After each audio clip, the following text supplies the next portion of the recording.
The Old Settlers theme has always been, for the land.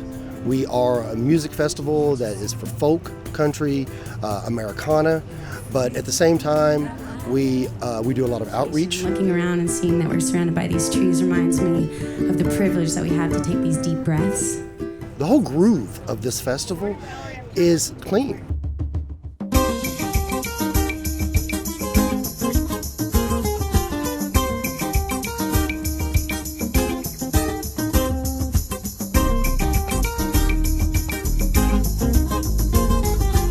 This was really 145 acres of untouched land that the gentleman before us really kind of just grew hay, and that was about it. Everything that you see in this camping area was extremely dense, with vines, trees, overgrown grass.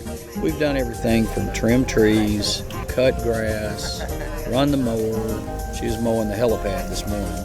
Spread mulch. We spread 16 or 17 64-yard loads of mulch. Well, we were both retiring and we didn't want to just sit around, and we love using chainsaws and physical work after being in an office for so many years.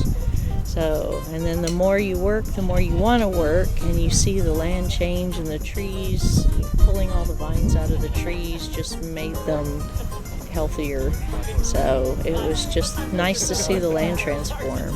What we did, we would, like this tree right here, we come in and we decide, okay, this area needs to be 12 feet up, and we trim the limbs, stack them, bring them off the side, cut them up into firewood chunks. Some people are burning it green. There's a lot of dead wood though, so we would just find it, cut it, stack it by the tree so people could reuse it. The cooker we named it the Dragon. I built it and its sister close to 20 years ago now. It was a round propane tank that we had cut in half. Part of it's at a ranch in New Mexico, and then this half is what I use from time to time. It's 4 feet in diameter. The wagon wheel that I use for the grate is one that I dug up on our property in close to San Marcos. We fill it with wood, and we start and then let it burn down, bank the fire at night, and then let it burn down, and then restart it in the morning so everybody can cook their breakfast. It's real nice to have it Old Settlers because we don't have to worry about the fire getting away from us. The scrap wood that we're burning, we're going to make mulch out of it. The things that we can do to, to make the land better. This field was filled with so many wildflowers this year, and we waited till they went to seed before we had to mow and put everything out. So every single thing we can. I mean, the bar is made out of wood that fell from the tree. The fire pit's made out of things we found on the property. Everything gets used in a good way. You're talking about sustainability, that's what I wanted is off-grid. This is a solar panel with 2 inverters and marine batteries, and you can't have a disco ball in the middle of nowhere without some kind of power. So this will power all the lights, all the, everything I need. It's just the way to go. It's a love of the land is what it really comes down to it. And when you talk to people that have been coming to the festival long enough, even when it was at different locations, it's still the love of the land. It's the community. You don't want to live in filth as a community, and this is probably one of the cleanest festival communities that I've been to.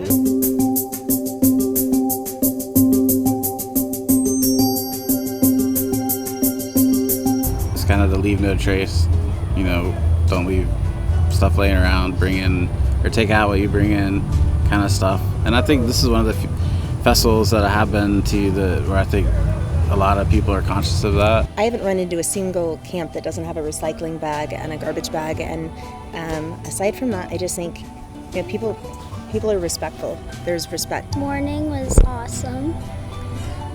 There was a deer that was so tame and so used to people that I could come up to it and pet it. Ooh. And I hugged it and I played soccer with it, and yeah, that was my morning. It was pretty cool. Sustainability, I don't know, just the beautiful things that the people we're camped over there, but they have a beautiful little trail. They're charging solar lights, and there's not garbage and glow sticks laying everywhere. There's solar lights that light the path nicely to our campground, and I think everybody here just is of like mind. I'm a screen printer and a graphic designer, and a few years ago I made this simple little Be Kind logo just because I felt like the world needed a reminder. Everything that I print on or sew on is upcycled. I get them all from Goodwill or thrift stores. I've bought every denim jacket from here to Corpus Christi at every Goodwill. And then the things that are sewn on them are upcycled t-shirts, with holes in them. I cut it out and sew it on the jacket. So it's all reused, recycled. I do my little part. I don't put cigarette butts on the ground. Our whole camp is spotless, and we know to leave it better than we found it. We try to recycle and compost, and we don't like to use no straws and single-use plastic, stuff like that. Try to use as little as possible. Makes it easier for us and everybody else in the long run too. We serve all plant-based foods, which is more sustainable, and then we try and source locally as much as possible. So this morning I went to a farm and we picked up these radishes that they had picked either last night or this morning. When you get local produce, not only does it taste a lot better because it's fresher, and it's better for you, but also you're saving on travel costs, and they're not using pesticides or these different things that are bad for the environment. You want to keep coming out here every year and doing it over and over, and if you just treat this place like garbage and crap and leave a lot of trash, especially like food vendors, because you don't want any wastewater going on the ground and contaminate the ground or any food left over. So as long as you just treat it right, you'll be able to enjoy it a lot longer. I get to go hang out at farmers markets and talk to farmers, and sometimes I even help them pick, and it is definitely more work, but it is definitely very rewarding and worth the effort. Having stations like this is great. I think the more the better, and making sure people are picking up and recycling and they're carting it out.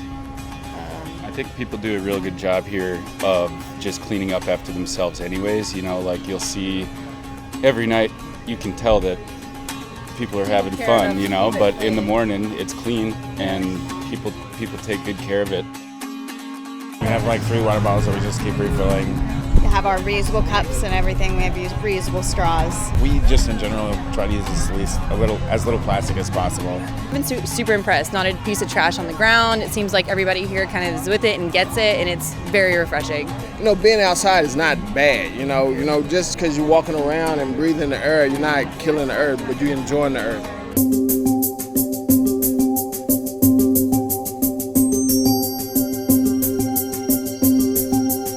In my kind of world of solar-powered Sun Radio, I think that might be a cool step of, starting to maybe get a solar panel on a stage, and then all of a sudden your stage equipment is completely solar-powered, and then that's one less carbon footprint. One festival we go to, one of the rules is that they don't serve any plastic cups. You have to bring your own cup, and you kind of keep up with your cup the whole festival. And so that's one thing that certainly cuts down on trash. Little compost bins for people that are camping that have a bunch of food trash. I think it's on our part as people and persons to do our part to be sustainable. Because, like I said before, we brought our trash. You want to throw it away.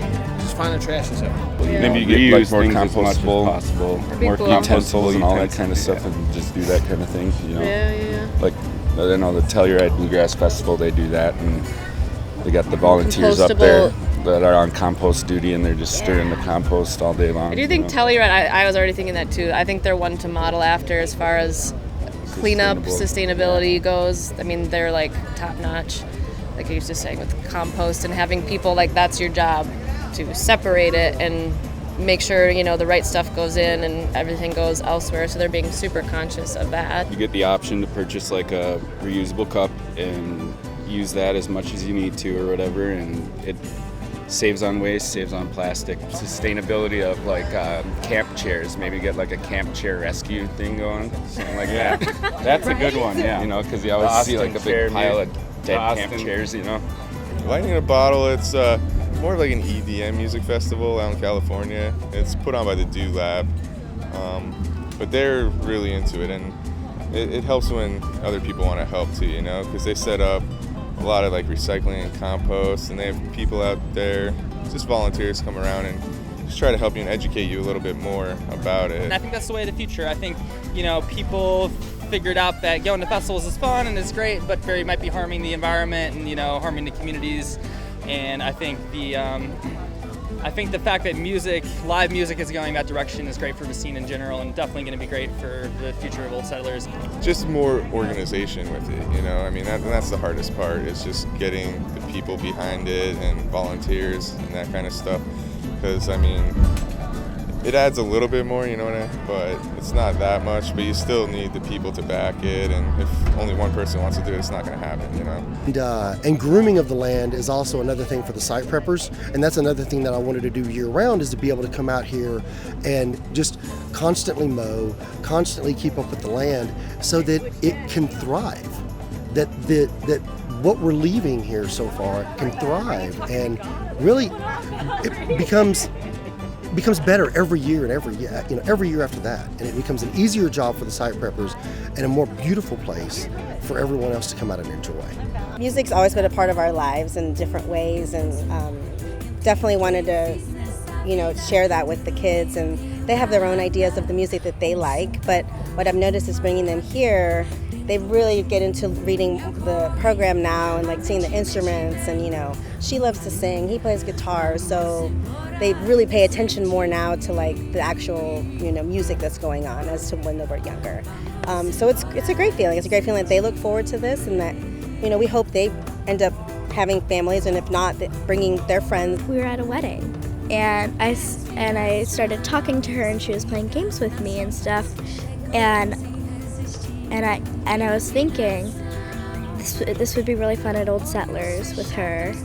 And so I invited her to come, and she said yes. Carla is a teacher, and I trust her, and she just reassured me that this place is so family-centered and such a beautiful place to come. So, so we came, and that was exactly the feel we got. I know, Dad looked at me last night, and he goes, I imagine I'm going to keep coming here when I'm 60, when I'm 70, when I'm 80. We've come all this distance because it's a great place, a great bunch of people, and kind of a family reunion. I think it's a great unifier, and being around people demonstrating good stewardship of the land goes with it. If I can listen to music and be in a place where people care about where they're at, and knowing that they have this space that's going to be theirs forever, it's a gift.